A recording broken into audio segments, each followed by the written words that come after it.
Buenas tardes. Padre amado, te damos gracias por este momento. Te pedimos concentración, Señor, para entender tu palabra y aplicarla a nuestras vidas. En el nombre de Jesús, nuestro Salvador. Amén. Pueden sentarse. Gracias por venir. Estamos en nuestro estudio de Romanos. Hoy doy la clase, así que vamos a leer.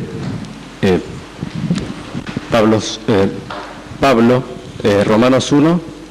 Pablo, siervo de Jesucristo, llamado a ser apóstol, apartado para el Evangelio de Dios, que él había prometido antes por sus profetas en las Santas Escrituras acerca de su Hijo nuestro Señor Jesucristo, que era del linaje de David según la carne, que fue declarado Hijo de Dios con poder, según el Espíritu de Santidad, por la resurrección de entre los muertos, y por quien recibimos la gracia y el apostolado para la obediencia a la fe en todas las naciones, por amor de su nombre, en las cuales estáis también vosotros, llamados a ser de Jesucristo, todos los que estáis en Roma, amados de Dios, llamados a ser santos. Gracia y paz a vosotros, de Dios, nuestro Padre y el Señor Jesucristo. Primeramente, doy gracias a mi Dios, mediante Jesucristo, con respecto a todos vosotros, de que vuestra fe se divulgue por todo el mundo, porque testigo me es Dios, a quien sirvo, en mi espíritu, en el Evangelio de su Hijo, de que sin cesar hago mención de vosotros siempre en mis oraciones, rogando que de alguna manera tenga al fin, por la voluntad de Dios, un próspero viaje para ir a vosotros, porque deseo veros para comunicaros algún don espiritual a fin de que seáis confirmados. Esto es, para ser mutuamente confortados por la fe que nos es común a vosotros y a mí. Pero no quiero, hermanos, que ignoréis que muchas veces me he propuesto ir a vosotros, pero hasta ahora he sido estorbado para tener también entre vosotros algún fruto, como entre los demás gentiles, a griegos y a no griegos, a sabios y a no sabios soy deudor. Así que en cuanto a mí, pronto estoy a anunciaros el Evangelio, también a vosotros que estáis en Roma, porque no me avergüenzo del Evangelio, porque es poder de Dios para salvación a todo aquel que cree, al judío primeramente y también al griego, porque en el Evangelio la justicia de Dios se revela por fe y para fe, como está escrito, mas el justo por la fe vivirá.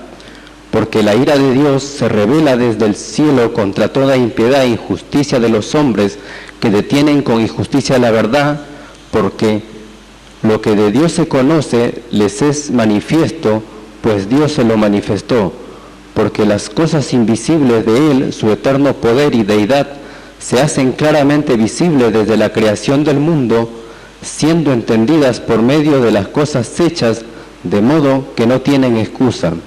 Pues habiendo conocido a Dios, no le glorificaron como a Dios, ni le dieron gracias, sino que se envanecieron en sus razonamientos, y su necio corazón fue entenebrecido.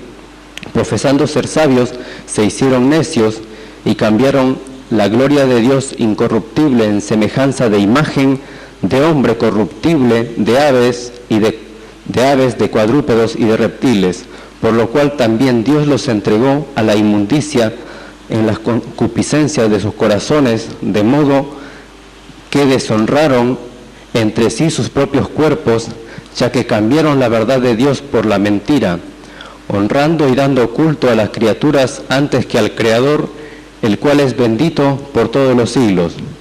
Por esto Dios los entregó a pasiones vergonzosas, pues aún sus mujeres cambiaron el uso natural por el que es en contra naturaleza, y de igual modo también los hombres dejaron el uso natural de la mujer, se encendieron en su lascivia unos con otros, cometiendo hechos vergonzosos, hombres con hombres, y recibiendo en sí la retribución debida a su extravío. Y como ellos no aprobaron tener en cuenta a Dios, Dios los entregó a una mente reprobada para hacer cosas que no convienen, estando atestados de toda injusticia, fornicación, perversidad, avaricia, maldad, llenos de envidia, homicidios, contiendas, engaños y malignidades, murmuradores, detractores, aborrecedores de Dios, injuriosos, soberbios, altivos, inventores de males, desobedientes a los padres, necios, desleales, sin afecto natural, implacables, sin misericordia, quien habiendo entendido el juicio de Dios, que los que practican tales cosas son dignos de muerte, no solo las hacen, sino que también se complacen con que las practican. Pastor, en la primera clase había hablado acerca de personas que hablaban. Estuvo viendo nervioso.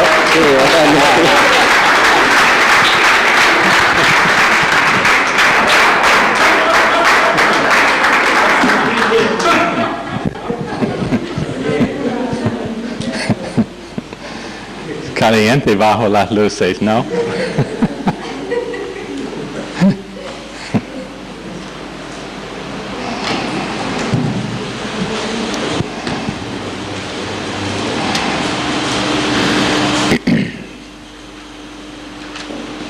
¿Cuántos han sido leyendo capítulo 1 todos los días como pedí?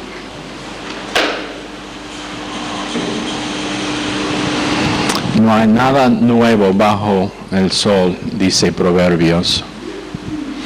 Y el pecado que se encuentra en la segunda mitad de Romanos 1, estamos viendo en gran manera en todas partes del mundo hoy en día. Pero nosotros todavía estamos en verso 1. Y yo voy a orar, aunque sé que todos oraron antes. Señor, por favor, bendice esta clase, cada alumno.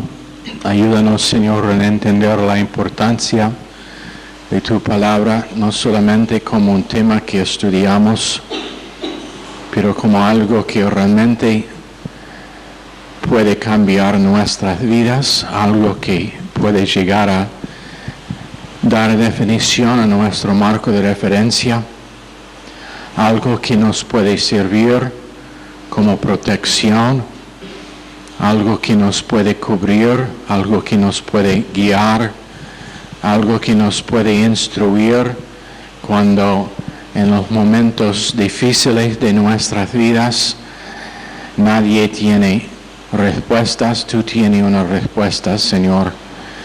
Ayúdanos en realmente identificar que el estudio de tu palabra es por el propósito de enseñarnos cómo vivir de día en día, de momento en momento, en cada detalle que nos pasa. En el nombre precioso de Jesús pedimos. Amén. Romanos capítulo 1, verso 1. Pablo, siervo de Cristo Jesús, llamado a ser apóstol, apartado para anunciar el Evangelio de Dios. Y la cosa que decimos anoche es que el original dice apartado al Evangelio. El anunciar el Evangelio solamente es una parte de lo que Pablo estuvo diciendo acerca de su llamado, acerca de su propósito. Pero quiero que veamos esta noche lo que significa esta palabra evangelio. En el griego es euangelion. E-U-A-L-L.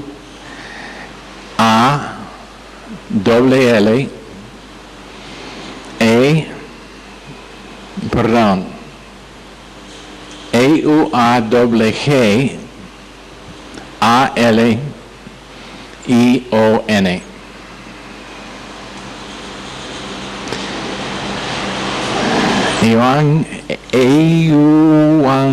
Evangelion.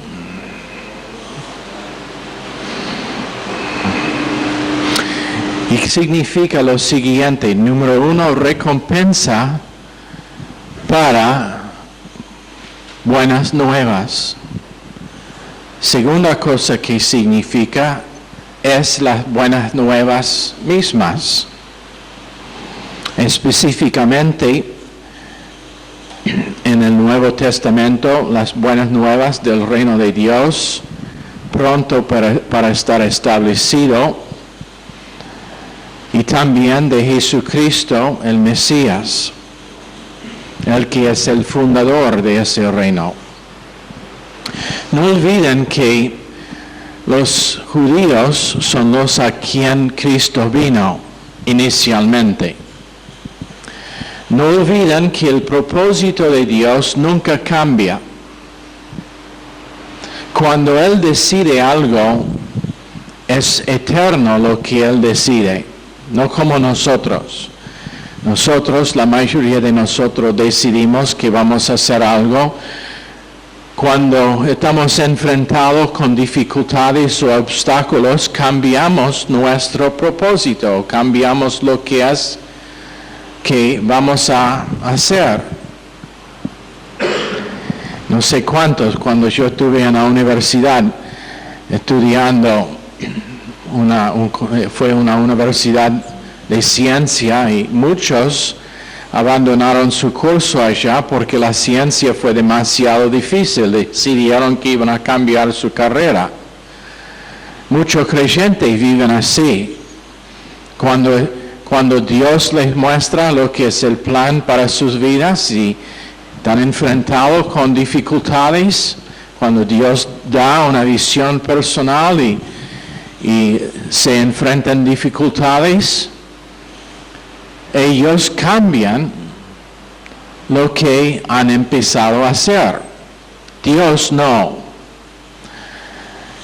Él dijo a Israel: mi plan es que Israel sea luz al mundo. Mi plan es que Israel sea el instrumento por medio de que todo el mundo, toda nación viene a conocimiento de mí. Y entonces, cuando Cristo vino, su propósito fue establecer en la tierra el reino de Dios, usando Israel como el vehículo del establecimiento de tal reino. Todavía eso es su plan, todavía eso no ha cambiado. Vendrá un día cuando el reino de Dios estará establecido sobre la tierra, forma visible. Israel será la nación cliente o la nación representante, si prefiere. Y solamente ha sido pospuesto hasta un tiempo futuro. Pero cuando Cristo vino,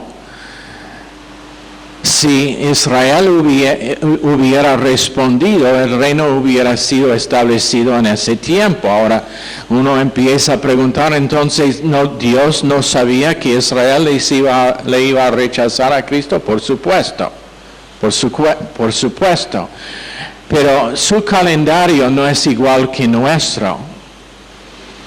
Nuestro calendario, 2006 sigue a 2005, 2007 sigue a 2006, pero en el calendario de Dios no es referente a tiempo.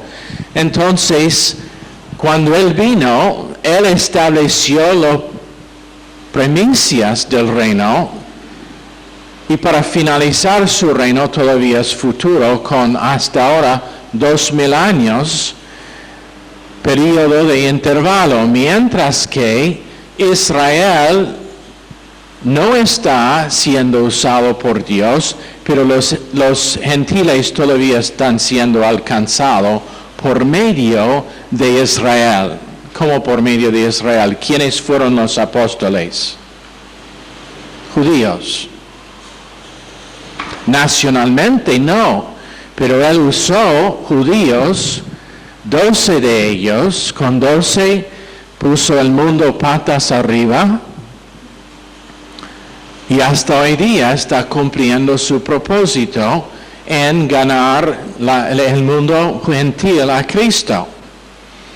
Entonces, primero Cristo vino a Israel con el propósito de ganarlos, para el propósito de establecer su reino, para el propósito de que ellos cumpliesen lo que fuera su propósito en la mente de Dios desde siempre, el ser luz al resto del mundo, siendo que ellos seguían siendo rebeldes como en todo el Antiguo Testamento.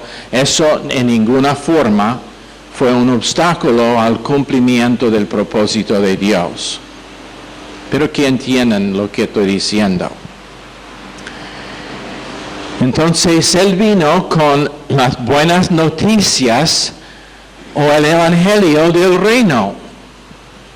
Las buenas noticias de que él quiso establecer su reino. Alguien pregunta, ¿y qué si Israel no rebeló contra su Mesías? ¿Qué hubiera pasado si Cristo fuera aceptado por Israel? Entonces todavía, por el propósito de pecado, Cristo tenía que morir, pero enseguida después de la resurrección, su reino hubiese sido plantado o fundado. Pero nada puede ser obstáculo a Dios. Entonces, primero fue el evangelio del reino, las buenas nuevas de que Cristo iba a establecer su reino en la tierra. Pero después de la muerte de Cristo, el término empieza a incluir la prédica de lo que significa la muerte, crucifixión y resurrección de Cristo. ¿Qué significa el sufrimiento de Cristo en la cruz? Que fue lo necesario para procurar un lugar para la salvación de hombres en el reino de Dios. También el evangelio significa, la palabra significa las buenas nuevas de redención por medio de Cristo. Otro significado es la proclamación de la gracia de Dios manifiesto y jurado en Cristo. Los detalles, todos los detalles de redención están incluidos en el Evangelio. El Evangelio no solamente es el Evangelio de salvación. El Evangelio es mucho más ancho, mucho más amplio que solamente que el hombre pecador puede ser salvo. El Evangelio significa mucho más que eso. Ahora, siendo que el rango mesiánico de Jesús fue probado por sus palabras y sus hechos y su muerte, todo que él predicó y todo que hizo llegó a ser incluido en la definición del Evangelio. En otras palabras, el Evangelio incluye la vida y la obra de Jesucristo. Significa la inteligencia bienvenida de salvación dado al hombre como fue predicado por Jesucristo y sus seguidores. Cristo predicó redención por fe solo. Después fue usado o fue aplicado a cada uno de los 4 libros que tenemos como los primeros 4 en nuestro Nuevo Testamento, porque allí es donde encontramos la definición del Evangelio siendo la historia y la persona de Jesucristo. Entonces, eso es una parte de la definición. Está usado frecuentemente para expresar colectivamente las doctrinas.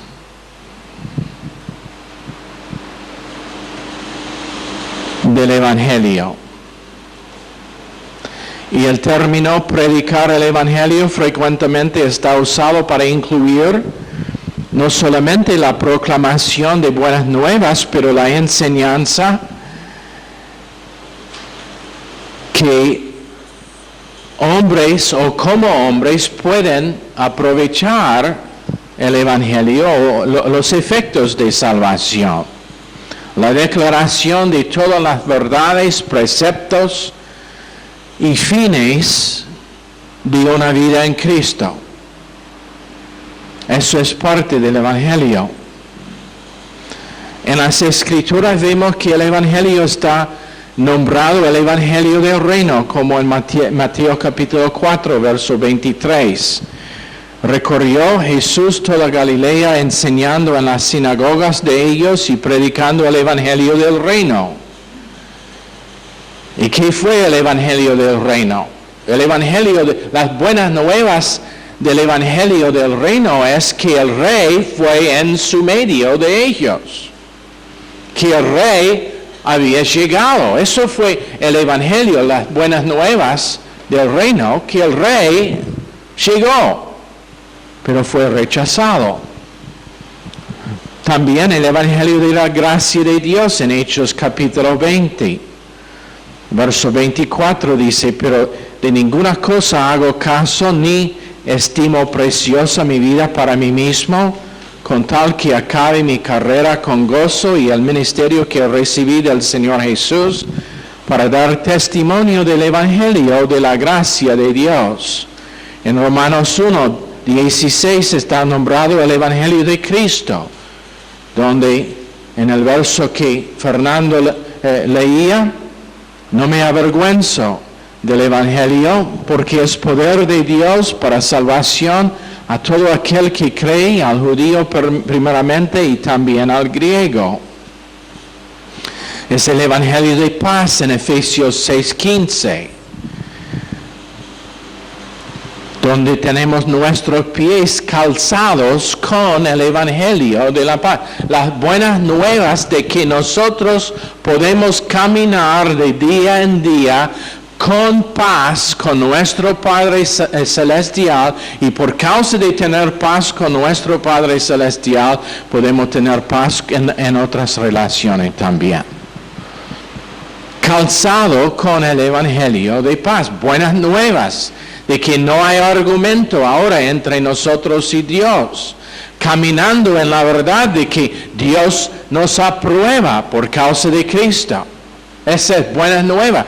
¿Por qué? Porque antes el hombre fue bajo condenación por causa de su pecado. Eso es lo que dice Romanos capítulo 3. Y el pago de pecado en 6:23 es muerte. Eso no es buenas nuevas.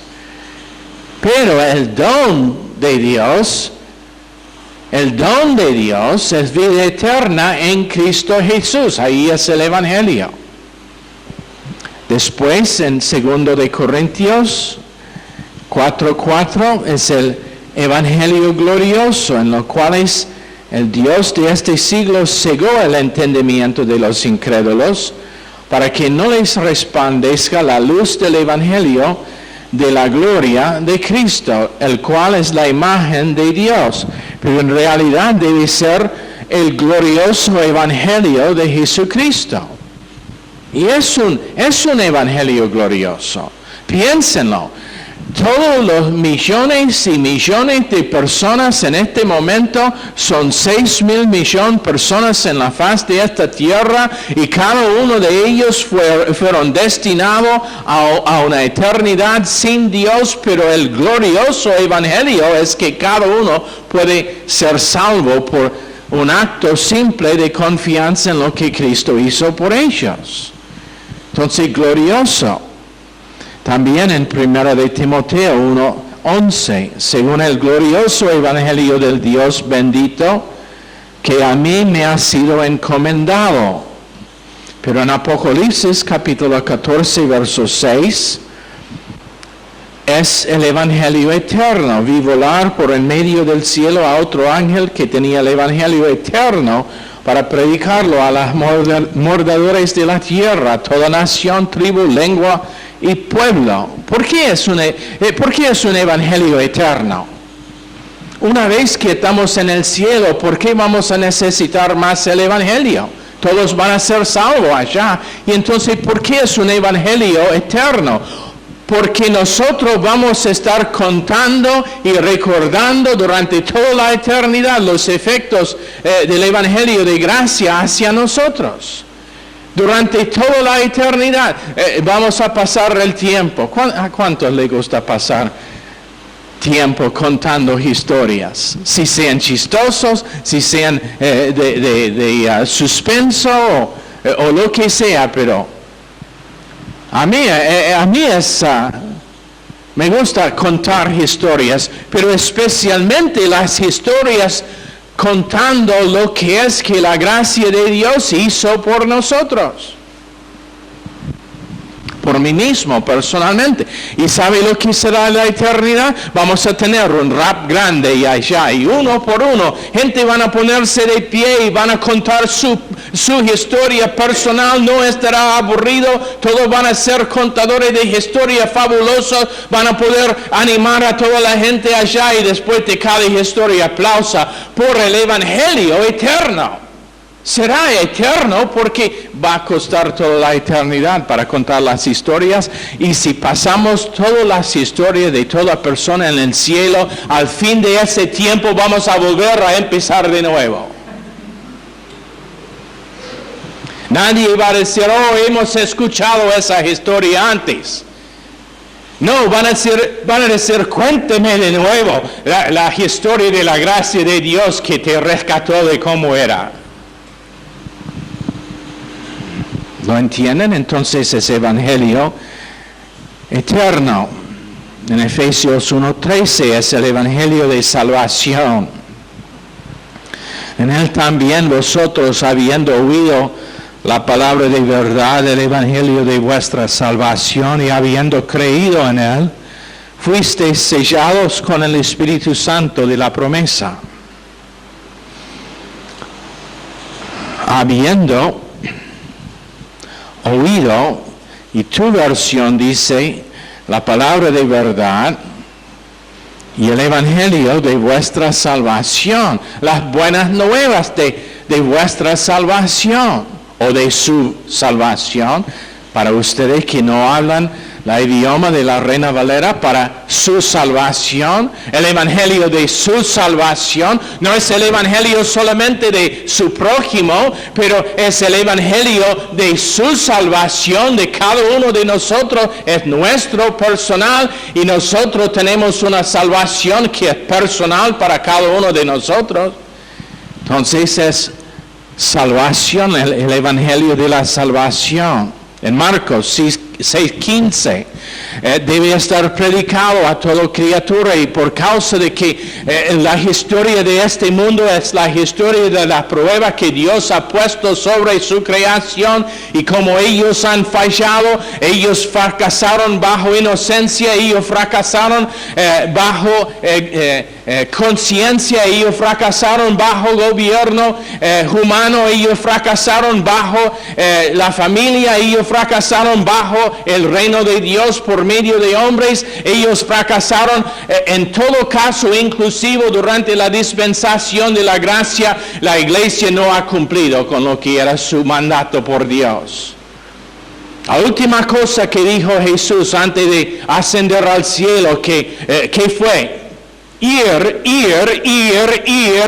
no sentar en sus nalgas en casa siendo cómodo, pero ir predicando y haciendo discípulos Y eso significa no por televisión, eso significa cara a cara, eso significa enfrentando gente con su necesidad de recibir a Cristo. Y la iglesia en gran manera ha fracasado. Entonces, por eso en los versos que leíamos, los ángeles van a estar predicando el evangelio un día. Pero va a ser predicado el evangelio, las buenas nuevas a toda criatura. Los 70 lo predicaron en Lucas 9. Jesús predicó el evangelio en Lucas 20, verso 1. El evangelio hace discípulos en Hechos, capítulo 14, verso 21. Es el evangelio de paz en Romanos 10, 15. No es bautizar, pero es predicar en 1 Corintios 1, 17. Nuestra comunión es en el evangelio, en las buenas nuevas de quienes somos en Cristo, en las buenas nuevas de lo que el nacimiento de nuevo ha hecho por nosotros, en las buenas nuevas de que los muros de división entre individuos han sido derrumbados, las buenas nuevas de que nosotros podemos vivir como realmente una familia debe vivir, como hermanos en una familia. Nos da luz en 2 de Timoteo 1:10. Nos da luz. El evangelio ilumina nuestro camino. ¿Por qué es que nosotros animamos que gente tome una clase en el instituto bíblico? Es porque ellos pueden tener sus caminos iluminados, y donde ellos no tienen luz para cómo decidir qué hacer en su vida, la palabra de Dios, que es parte del evangelio, les ilumina, les da luz para saber cómo vivir. Cómo tener un matrimonio que glorifica a Dios y que realmente es un placer y que es una bendición. Cómo tener una familia que honra a Dios y que glorifica a Dios. Cómo manejar una iglesia que realmente glorifica a Dios. El evangelio da luz en todas esas áreas y aún más. El evangelio da luz para qué hacer cuando no tenéis trabajo. El evangelio da luz para cómo actuar cuando tenéis un trabajo. Da luz en toda área. Pero Pablo dijo en 1 Corintios 9:16, ay de mí si no predico el evangelio.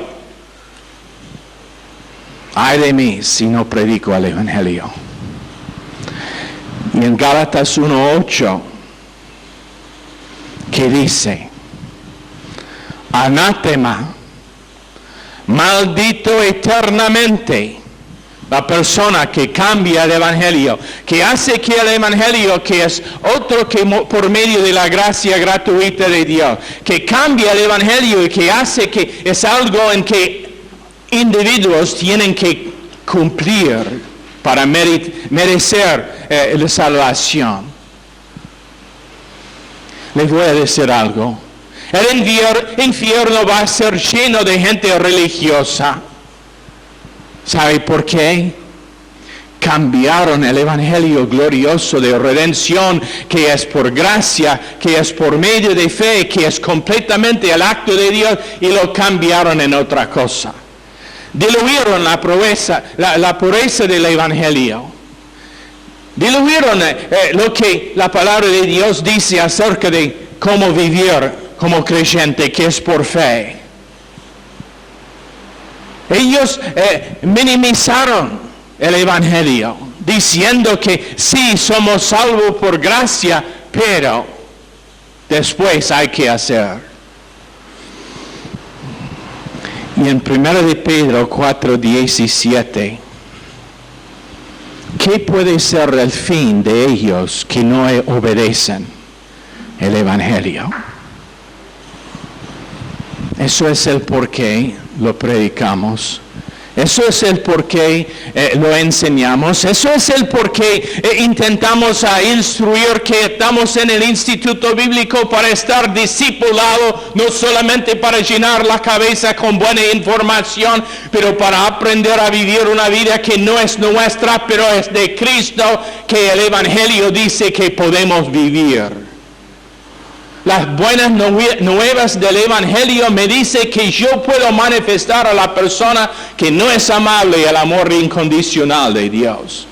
El Evangelio dice que nada me puede ofender, Salmos 119, 165, por causa de que yo he almacenado la palabra en mi corazón y nada me puede ofender.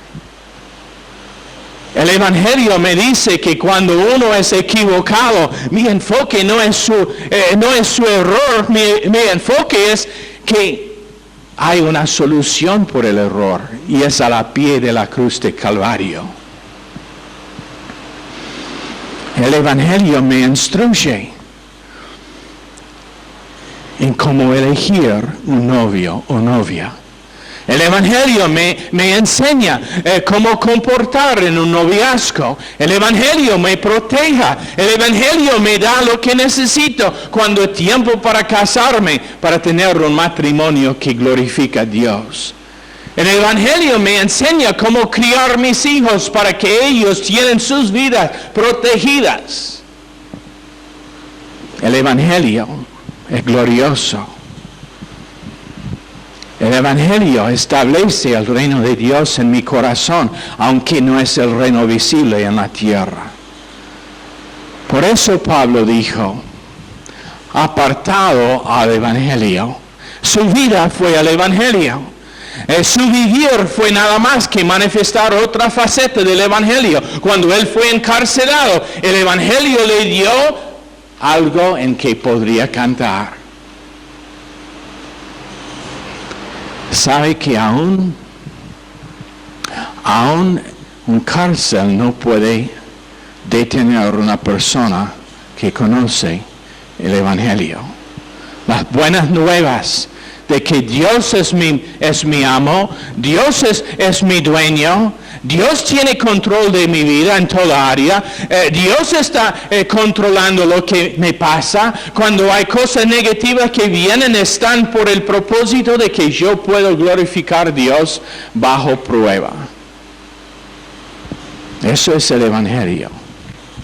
No es solamente redención, aunque eso es una gran parte, pero el Evangelio es las buenas nuevas de que tenemos una vida que es completamente transformada.